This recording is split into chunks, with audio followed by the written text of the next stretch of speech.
वीना सीकरी, बड़ा सवाल, शाम को अब से लगभग 1 घंटे बाद नई सरकार शपथ तो लेती दिखेगी।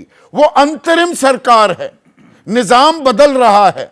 हमने बहुत कुछ इन्वेस्ट किया शेख हसीना में, लेकिन अब वो पक्ष आ रहा है जिसके संबंध चीन और पाकिस्तान से ज्यादा मधुर हैं।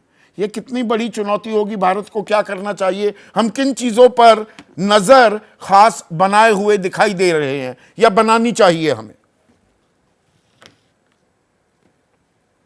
हमें ये जानना चाहिए कि जो हुआ है बांग्लादेश में ये क्यों हुआ और इसका इसका नतीजा क्या होगा। अगर हम ये नहीं समझेंगे तो हम आगे क्या करना है और वो डिसाइड करने में हमें दिक्कत होगी। जरूर जो आपने कहा कि उनकी स्वेरिंग इन हो रही है, हमारे जो हाई कमिश्नर वहाँ है वो उसमें मौजूद होंगे और जरूर गवर्नमेंट टू गवर्नमेंट रिलेशंस हमेशा रहते हैं क्योंकि इंटरेस्ट अ परमानेंट। और जो इंटरेस्ट हमारे बांग्लादेश में है 4000 किलोमीटर की बॉर्डर के बारे में आपने जिक्र किया है और इतने प्रोजेक्ट्स हमने शुरू किए हैं, कनेक्टिविटी की प्रोजेक्ट्स हैं और जो पीपल टू पीपल रिलेशनशिप है उसमें जरूर बहुत इंटरेस्ट है जो हमने कई सालों से पिछले 10 साल में बहुत उसमें तरक्की हुई है प्रधानमंत्री शेख हसीना के साथ और जो हमारे प्रधानमंत्री नरेंद्र मोदी जी के साथ बहुत उन्होंने अग्रीमेंट्स किए हैं।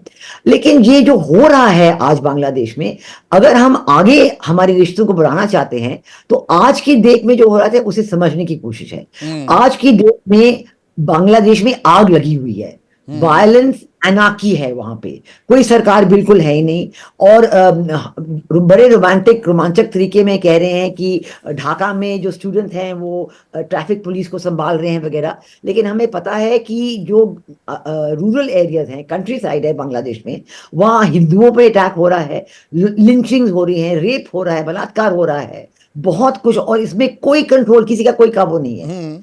और वो हमारे अपील्स आ रही हैं वहां से कि आप, मुझे पता है कि एक जिन्होंने जो हेल्प करते हैं हमेशा ऐसे लोगों को, वो कह रहा था कि when he put it on the Meta, his Meta was blocked.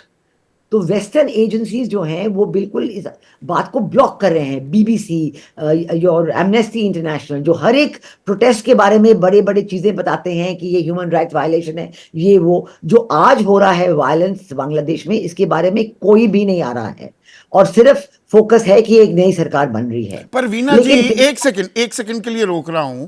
देखिए, लड़ाई क्या इस बात को लेकर भी हो रही है, क्योंकि आप एक्सपर्ट हैं इस डोमेन की। एक तो चीन वहां अपनी पैठ बनाना चाहता है, ये तो जग जाहिर है। पाकिस्तान तो चलिए सिर्फ मोहरा है। एक कहीं ना कहीं रस्साकशी भारत और अमेरिकी खुफिया तंत्रों में भी चली, ये भी बातें अब उभर कर सामने आ रही हैं। वो कह रहे थे कदम ताल करें, अमेरिका भी वहां दखल देना चाह रहा है। ऐसे में जो परमानेंट इंटरेस्ट की आपने बात की, जो हमारे हित हैं, हम उन्हें कैसे बचाएं? तत्काल हमें क्या करना चाहिए? नहीं, जहां तक हमारे परमानेंट रिश्ते हैं सरकार से हम जरूर रिश्ते बनाए रखेंगे, आगे जाएंगे। लेकिन मैं जो आपको समझाना चाहती हूँ कि जो हमारे परमानेंट इंटरेस्ट हैं उनमें बांग्लादेश के लोग जो शामिल हैं, उनमें जो हिंदू हैं जो अपील कर रहे हैं वो भी हैं, उनमें अवामी लीग के लोग भी हैं। अब तक 4 दिन पहले तक तो अवामी लीग की सरकार थी। So we have to keep in touch with everybody. अगर लोग मारे जा रहे हैं, अवामी लीग के लोगों को बीसीओ में, सैकड़ों में लेके मार रहे हैं, तो इसमें स्टेबिलिटी कैसे आएगी? ये दोधारी तलवार है, ये दोधारी तलवार है। देखिए, क्या हमें एक फर्क ये भी करना होगा कि हमारे रिश्ते तो बांग्लादेश से है ना। कोई भी राष्ट्राध्यक्ष तो आते रहते हैं, बदलते रहते हैं। शेख हसीना से रिश्ते नहीं, हमारे बांग्लादेश से रिश्ते क्या है?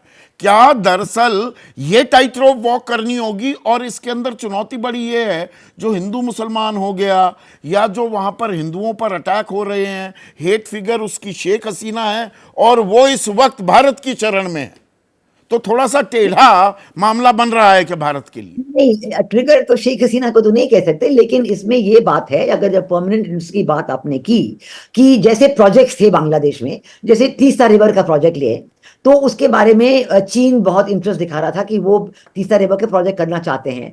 और शेख हसीना जी ने कहा था सीधे कि देखो ये एक बायलैटरल रिवर है बांग्लादेश और भारत के बीच, और अगर ये हम दोनों के बीच ये रिवर है, हम भारत से इसके बारे में बात करेंगे और ये प्रोजेक्ट भारत करेगा। अब जो है, क्योंकि चीन का बहुत हाथ रहा है इसमें, पाकिस्तान को तो हम मोहरा कह रहे हैं, लेकिन पाकिस्तान और जमाते इस्लामी की जो कनेक्टिविटी है, और अब जो उभर के आ रहा है कि जमाते इस्लामी का ही कंट्रोल रहेगा। बल्कि जो आप बीएनपी की बात कर रहे हैं, खालिदा जिया जी का कल मैंने उनका बयान सुना, वो बहुत एल्डरली हैं, बहुत कमजोर हैं, और उनके बेटे जो 15 साल से यूके में बैठे हुए हैं, उनको वापस आने की इजाजत नहीं दी जा रही है। और वही यूके जो जिन्होंने जिन्होंने तारिक रहमान को 15 साल से रखा हुआ है, वो कह रहे हैं कि शेख हसीना अब नहीं आ सकती हैं। So there are too many global implications of this, and it's not a simple matter.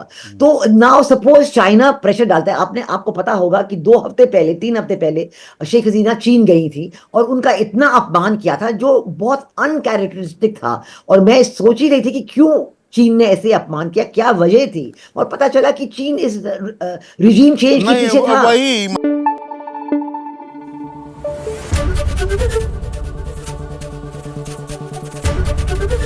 ABP news आपको रखे आगे।